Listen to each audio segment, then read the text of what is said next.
তীব্র গরমে কমছে মানুষের কর্মক্ষমতা, বাড়ছে দেশের অর্থনৈতিক ক্ষতি। বিশ্ব ব্যাংকের প্রতিবেদন অনুযায়ী ২০২৪ সালে দেশে ২৫ কোটি কর্মদিবস নষ্ট হয়েছে, যার আর্থিক ক্ষতি ২১,০০০ কোটি টাকা। বান্ডেল থাকলে প্রতি সেনমানিতে টাকা বাঁচবে। বিকাশ সেনমানি বান্ডেল কিনে জিতুন প্রতি লেনদেনে, যা জিডিপির 0.3 থেকে 0.4 ভাগ। ২০৩০ সালের মধ্যে এই ক্ষতির পরিমাণ বেড়ে হতে পারে জিডিপির 4.9%।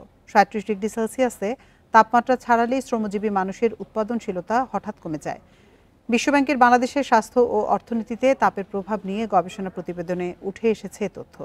গবেষণায় দেখা গেছে, অতিরিক্ত তাপমাত্রা মানুষের কাজের সক্ষমতার উপর সরাসরি প্রভাব ফেলে। কর্মঘণ্টা হারানোর ক্ষেত্রে আয়ের ভিত্তিতে পার্থক্য লক্ষ্য করা গেছে।